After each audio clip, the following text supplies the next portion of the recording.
السلام علیکم ورحمۃ اللہ۔ یہ آپ کی جو گفتگو ہوئی ہے اور آڈیو کلپس کا تبادلہ ہوا ہے، کوئی جاوید اقبال صاحب ہیں، یہاں شاید بحرین میں ہیں۔ دیکھیے، جب آپ نے شروع میں توحید کی بات کی، کڑاکے کی بات کی، کفر بالطاغوت کی بات کی، تو کس قدر یہ سیخ پا ہو گئے اور آگے سے کہنا شروع ہو گئے کہ کون سا شرک، سعودیہ میں تو کوئی شرک ہے ہی کوئی نہیں ہے، وہاں تو ہر چیز سنت کے مطابق ہے۔ اور پھر خود بھی آپ بعد میں کہنے لگے کہ وہ جو گنبد بنا ہوا ہے وہ تو 650 سال بعد میں بنایا گیا ہے۔ بھائی، بعد میں بنایا گیا ہے تو نبی علیہ السلام کی تعلیمات کے خلاف بنایا گیا ہے۔ اب کون سی مجبوریاں ہیں؟ اتنی بڑی حکومت ہے، اتنا بڑا ایک نظام چل رہا ہے، تو اگر آپ نبی علیہ السلام کی ایک سنت کے اوپر عمل نہیں کر سکتے ہیں، یعنی ایک خلاف سنت عمل ہو رہا ہے، اس کو آپ ہٹا نہیں سکتے ہیں، اور پوری دنیا میں جتنے یہ مزار اور گنبد پوجے جا رہے ہیں وہ اسی کو دلیل پکڑتے ہیں، تو بتاؤ پھر کہاں گیا آپ کا دین اور کہاں گئی آپ کی سنت؟ اور پھر انہوں نے وہ حدیث بھی پیش کی کہ نبی علیہ السلام نے دعا مانگی تھی کہ اے اللہ، میری قبر کو بت نہ بنانا کہ پوجی جائے، یعنی اس کا مطلب ہے جو قبر پوجی جائے وہ بت ہے۔ اور انہوں نے کہا کہ دیکھو، نبی علیہ السلام کی یہ دعا قبول ہو گئی، حالانکہ نبی علیہ السلام کی یہ دعا قبول نہیں ہوئی ہے۔ آج گنبد پوری طرح پوجا جا رہا ہے، پوری دنیا کے جتنے یہ لوگ جاتے ہیں وہ ادھر منہ کر، اچھا خود مان بھی رہے ہیں کہ لوگ ادھر منہ کر کے وہ دعائیں مانگتے ہیں، پھر شرطیں ان کو مارتے ہیں، یہ کرتے ہیں وہ کرتے ہیں۔ بھائی، آپ نے جب گنبد سجا کے رکھا ہے، جالیاں سجا کے رکھی ہیں، اور قبروں کو مسجد نبوی کا ایک حصہ بنا دیا ہے، ادھر مسلح بچھا کے جب کوئی نماز پڑھے گا آپ اس کو روک ہی نہیں سکتے، کیونکہ سامنے گنبد ہے اور اس کے آگے وہ صفیں بنی ہوئی ہیں، جگہ ہے جہاں وہ نماز پڑھی جاتی ہے، تو سامنے گنبد ہوتا ہے ان کے، جو اس حصے میں نمازیں لوگ پڑھتے ہیں۔ تو پھر بتائیے کون ذمہ دار ہے اس کا؟ اور اس کے علاوہ ابھی تو خیر بندر بھی انہوں نے بنا کے دی ہیں عربوں نے ہندوؤں کو، وہ تو بات کی بات ہے، لیکن اس سے پہلے یہ جو مسلمانوں کو شرک کا تحفہ دیا گیا ہے، بتائیے اس کا کیا بنے گا؟ تو یہ معاملہ ہے۔ پھر اجرت کے معاملے کو بھی دفاع کر رہے ہیں اور کہتے ہیں بالکل جائز ہے۔ کہاں جائز ہے؟ قرآن کے خلاف ہے، 28 آیتیں ہیں قرآن کی۔ کہاں گئی آپ کی توحید؟ توحید تو ختم ہوگی، توحید تو آپ نے بیچ دی جب آپ نے اللہ کی کوئی بات بیان کی اور کوئی بھی دینی معاملہ بیان کیا اور اس کے بدلے میں آپ نے اجرت لے لی، آپ نے تنخواہ لے لی، تو آپ کی توحید تو بک گئی، بیچ دی۔ یہ تو بت فروشی ہے، سمجھ لیجئے، یہ جو بت بیچا کرتے ہیں۔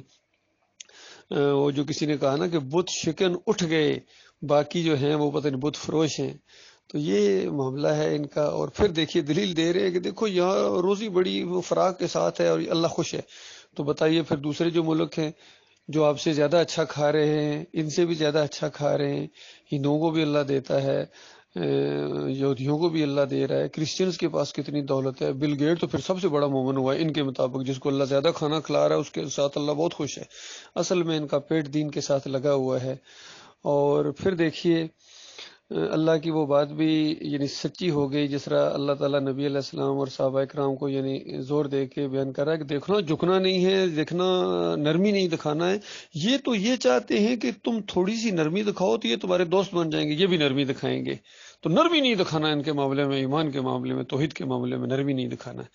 اور آپ کا یہ جو آڈیو نیچے کلپ ہے نا، اس کے 1 منٹ اور 22 سیکنڈ کے اوپر آپ سنیں، جب آپ نے نرمی دکھائی نا تو حضرت صاحب بھی چاپلوسی پر آ گئے اور خوش ہو گئے آپ سے، آپ نے وہ نرمی دکھائی، وہاں سنیے دوبارہ، آپ نے اس کو کہا کہ ہاں آپ کی باتیں بھی صحیح ہیں، تو جب یہ بس معاملہ ہی ختم ہو گیا، ان کی باتیں صحیح نہیں، ان کی باتیں بالکل غلط ہیں، ان کی باتیں بالکل دوغلا انداز ہے، شرک کا دفعہ ہے، اور چونکہ یہاں ان کی روزی روٹی لگی ہوئی ہے، اب کیسے بولیں گے؟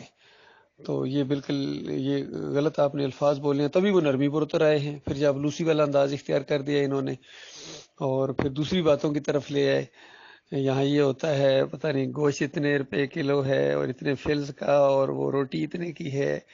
بھائی روٹی تم میں مفت بھی کوئی حکومت اگر دے دے اور ساتھ ساتھ شرک آپ سے کروا رہی ہے، گنبد کی رکھوالی کروا رہی ہے، گنبد کی حمایت میں وہ آپ کو استعمال کر رہے ہیں، مولوی صاحب آپ کے منہ میں انہوں نے دیا ہوا ہے، اڈی دے کے بند کیا ہوا ہے، تو یہ کیسے آپ بولیں گے؟ بتائیے، آپ نہیں بول سکتے ہیں، آپ کی مجبوری ہے، یہ پیٹ آپ نے آگے کیا ہوا ہے اور اپنا دین پیچھے کر دیا، تو یہ تو بہت بڑے مجرم کی حیثیت سے اللہ کے ہاں پیش ہوں گے۔ کون سی توحید بتائیے، کدھر ہے توحید آپ کی، مجھے بتائیے. یہ پوری دنیا میں ذلت اور خواری آپ لوگوں کو مل رہی ہے. یہودی مارتا ہے، عیسائی مارتا ہے، دست بستہ غلام ہے ان کے، ہندو کے آنکھوں میں آنکھیں نہیں ڈال سکتے ہیں. تو یہ کون سی توحید ہے بتائیے. وہ توحید والے اٹھ گئے، وہ تھے تو وہ آبا تمہارے ہی، مگر تم کیا ہو.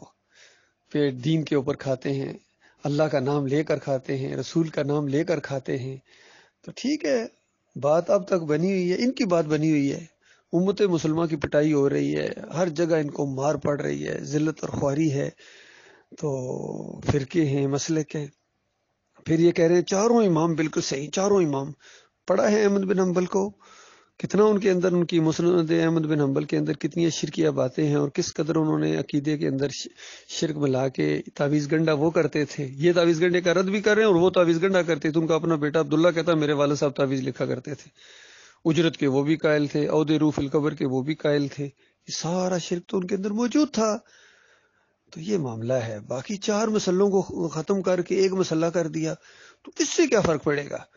ٹھیک ہے، اگر کوئی اچھی باتیں کر دی تو نہیں اچھی باتوں کا ان کو صلہ بھی چلو اگر کوئی مل رہا ہے، یا اللہ تعالیٰ بھی دنیا میں ان کو نہیں پکڑ رہا ہے، لیکن جنت نہیں جا سکیں گے. جنت جانے کے لیے ایمان کو 100% ٹھیک کرنا پڑے گا، اجرت کو ختم کرنا پڑے گا. دین اللہ کے لیے ہونا چاہیے.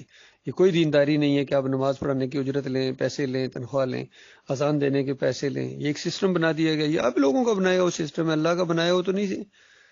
بتائیے بلال رضی اللہ عنہ کی کتنی تنخواہ تھی بھائی؟ عبداللہ بن ام مکتوم حالانکہ نابینا تھے پھر بھی اذان دیتے تھے، بتائیے ان کی کتنی تنخواہ تھی؟ حضرت صاحب فضیلت الشیخ القاب تو بڑے لیے ہوئے، ذرا بتائیے ان کی تنخواہ کتنی تھی؟ اور ابو معذورہ رضی اللہ تعالیٰ عنہ کی کتنی تنخواہ تھی؟ ذرا بتائیے نا کتنی تنخواہ تھی. پوری زندگی اذانیں دیتے رہے ہیں، اور اس کے علاوہ نمازی لوگ پڑھاتے تھے. باقی عمر رضی اللہ عنہ کے دور کے اندر جو وظیفے مقرر ہوئے تھے وہ اتنی زیادہ مال آ گیا تھا غنیمت کا کہ سب کے وظیفے مقرر کیے. خواتین تک کے وظیفے تھے، بچوں کے وظیفے تھے، اور خواتین کے بھی تھے. کیا وہ نمازیں پڑھاتی تھیں؟ جب ختم ہوئے تو عمر بن عبدالعزیز کے دور میں آ کے سارا معاملہ، جب اتنے زیادہ مسلمان ہو گئے، لوگ خزانے تک خالی ہو گئے، تو بلکہ کچھ گورنرز نے شکایت کی کہ خزانے بالکل خالی ہو گئے ہیں، جزیہ وہ نہیں لیا جاتا ہے، تو ظاہری بات ہے غیر مسلموں سے لیا جاتا ہے، مسلمان ہوتے جا رہے ہیں، اب کیا کریں. تو عمر بن عبدالعزیز نے کہا کہ خوش ہو جاؤ، نبی علیہ السلام یعنی اللہ کے یہ رسول ہیں کہ وہ خزانے بھرنے نہیں آئے تھے، مال اکٹھا کرنے نہیں آئے تھے. لوگ مسلمان ہو رہے ہیں الحمدللہ، بیت المال خالی ہو رہے ہیں الحمدللہ. ان کا تو انداز یہ تھا. کوئی اجرت نہیں دی جاتی. بہت بڑا الزام لگاتے ہیں یہ عمر بن خطاب رضی اللہ عنہ کے اوپر، اور صحابہ کے اوپر، اور نبی علیہ السلام کے اوپر، کہ اجرت کے وہ قائل تھے. یہ تو ایک مزید ان کے اوپر ایلیگیشن لگے گی اللہ کے ہاں، جب ان کے جو الزام لگا رہے ہیں انبیاء کے اوپر، صحابہ اکرام کے اوپر. تو ان کی باتوں کے اندر مجھے بالکل وزن نہیں آیا، بلکہ دوگلا پن نظر آیا ہے. حق اور باطل کو ملانے کا حق ادا کر دیا انہوں نے. اللہ تعالیٰ ان کو ہدایت دے. ان کو سب سے پہلے ہدایت کی ضرورت ہے. جب تک یہ سیدھے نہیں ہوں گے عوام سیدھی ہو ہی نہیں سکتی ہے. یہ رکاوٹ ہے بیچ میں. اور پھر دیکھیے ایک اور انہوں نے علمی خیانت کی ہے. وہ مسعود BSc کو ہمارے ساتھ اٹیچ کر رہے ہیں، جماعت المسلمین والا. ہمارا اس سے کوئی تعلق ہی کوئی نہیں ہے. ان کے عقیدے بھی یہی ہیں، اہل حدیثوں والے عقیدے ہیں. تو ہمارا ان سے کیا تعلق ہے؟ ہم تو خالص قرآن اور حدیث کی بات کرتے ہیں. ہم مسلم ہیں. ہمارا مسلم ہونے یعنی نام ہمارا مسلم ہے، یا مسلمون یا مسلمین ہے، نام اللہ نے رکھا ہوا ہے. تو مسعود BSc کے ساتھ ہمارا کیا تعلق ہے؟ ہمارا اس سے کوئی تعلق نہیں ہے. اللہ تعالیٰ غور و فکر کرنے کی توفیق عطا فرمائے سب کو.